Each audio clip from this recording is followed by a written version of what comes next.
નમસ્કાર વિદ્યાર્થી મિત્રો, આપણે જે કોન્સેપ્ટ શરૂ કરેલો હતો બૂસ્ટર વિડીયોનો, જેમાં ચેપ્ટર 1 જે છે આપણે ધોરણ 12નું પૂર્ણ કરેલું છે.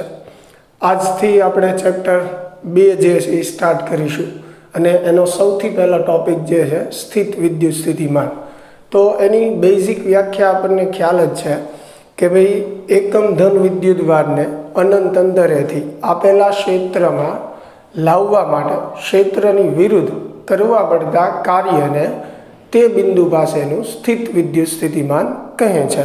એને આપણે આકૃતિમાં આવી રીતે સમજી શકીએ કે ભાઈ દાખલા તરીકે અહીંયા કોઈ કેપિટલ ક્યુ વિદ્યુતભાર છે અને એના લીધે મારે અહીંયા પી બિંદુ પાસે સ્થિતિમાન નક્કી કરવું છે. કેપિટલ ક્યુથી પી બિંદુનું જે અંતર છે એ સ્મોલ આર છે.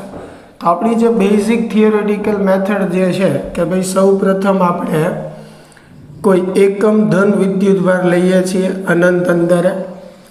આ એકમ ધન વિદ્યુતભારને પી બિંદુ સુધી લાવવા માટે ક્ષેત્રની વિરુદ્ધ જે કાર્ય કરવું પડે એ કાર્યને આપણે શું કહીએ છીએ? વિદ્યુત સ્થિતિમાન કહીએ છીએ. અને એના આધારે આપણે સ્થિતિમાનનું સૂત્ર જે છે એ આવી રીતે લખતા હોઈએ, માઇનસ સંકલન. હવે એકમ ધન વિદ્યુતભાર આપણો અનંત અંતરે છે એટલે ઇન્ફિનિટીથી પી બિંદુનું અંતર ધારો કે આર છે તો આર લખી શકો. અત્યારે પી બિંદુ માટે હું લખીશ અહીંયા પી, અને એની માટે આપણે સૂત્ર લખીએ છીએ ઈ ડોટ ડીઆર. એવી રીતે દાખલા તરીકે અહીંયા કોઈ આર બિંદુ છે, એનું સ્થિતિમાન જે છે આપણે નક્કી કરવું છે. તો આર બિંદુ માટેનું સ્થિતિમાન જે છે આપણે આવી રીતે લખી શકીએ, માઇનસ ઇન્ફિનિટીથી આર ઈ ડોટ ડીઆર. હવે વિદ્યાર્થી મિત્રો, આપણને ખ્યાલ છે કે વ્યવહારમાં એકલા સ્થિતિમાનનું કોઈ મહત્વ નથી. વ્યવહારમાં હંમેશા શું હોય છે? સ્થિતિમાનનો તફાવત હોય છે. તો જ્યારે બે બિંદુનું સ્થિતિમાન આપણે દર્શાવતા હોઈએ, ધારો કે આપણે આર બિંદુની સાપેક્ષે પી બિંદુનું સ્થિતિમાન દર્શાવીએ છીએ, તો આરની સાપેક્ષે પી બિંદુનું સ્થિતિમાન એટલે આપણે એને લખી શકીએ વીપી માઇનસ વીઆર, અને એનું સૂત્ર થશે માઇનસ સંકલન આરથી પી ઈ ડોટ ડીઆર. ચાલો, તો આ સ્થિતિમાનની બેઝિક વ્યાખ્યા પરથી આપણે જે એનું સૂત્ર જે છે એ લખ્યું છે. આના પરથી આપણે બિંદુવત વિદ્યુતભાર માટે પણ સૂત્ર તારવી શકીએ. ધારો કે આ કેપિટલ ક્યુ જે છે એ બિંદુવત વિદ્યુતભાર છે, એના લીધે મારે આ પી બિંદુ પાસે સ્થિતિમાન જે છે એ મેળવવું છે, જેનું અંતર જે છે એ આર છે. તો એની માટે આપણે સૂત્ર ફરીને લેશું, માઇનસ સંકલન ઇન્ફિનિટીથી આર ઈ ડોટ ડીઆર. કારણ કે પી બિંદુનું અંતર આર છે એટલે મેં આર લખેલું છે. ચાલો, હવે ઈનું સૂત્ર આપણે લખીએ. વિદ્યુત ક્ષેત્રનું સૂત્ર આપણને ખ્યાલ છે, શું થશે? કે ક્યુ અપોન આર સ્ક્વેર ઇન્ટુ શું થશે? ડીઆર. ચાલો, તો કે ક્યુ જે છે એ બહાર નીકળશે, અંદર વધશે 1/r સ્ક્વેર. 1/r સ્ક્વેરનું સંકલન થશે માઇનસ 1/r. આપણી લિમિટ આવશે ઇન્ફિનિટીથી આર. બરાબર? તો આ માઇનસ કે ક્યુ સૌ પ્રથમ જે છે આપણે અપર લિમિટ મૂકીએ. અહીંયા માઇનસ નિશાની બહાર કાઢી લઈએ તો બાર માઇનસ ગુણ્યા માઇનસ જે છે એ પ્લસ થઈ જશે. અપર લિમિટ એટલે આરની જગ્યાએ આર, માઇનસ લોઅર લિમિટ એટલે આરની જગ્યાએ ઇન્ફિનિટી. હવે 1/ઇન્ફિનિટી જે છે એ શું થશે? શૂન્ય થશે. તો આપણું સૂત્ર થશે કે ક્યુ અપોન આર.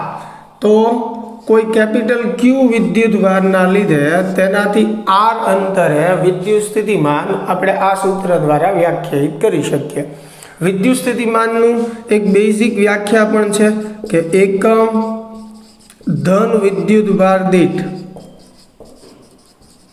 થતા કાર્યને સ્થિત વિદ્યુત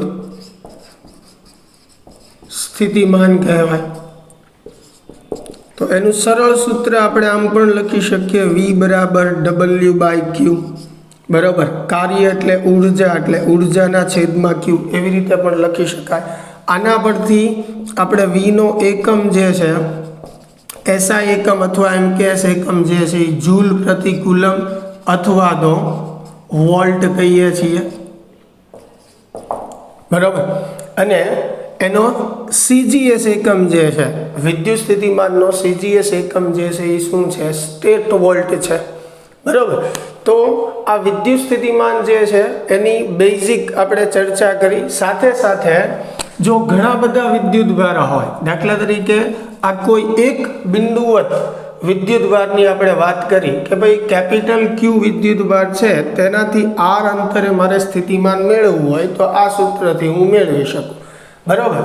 પણ ધારો કે કોઈ બિંદુ છે P, એની આજુબાજુ 3 વિદ્યુત ભાર છે. આ પહેલા વિદ્યુત ભારનું અંતર P થી R1 છે, બીજા વિદ્યુત ભારનું અંતર R2 છે, ત્રીજા વિદ્યુત ભારનું અંતર જે છે R3 છે.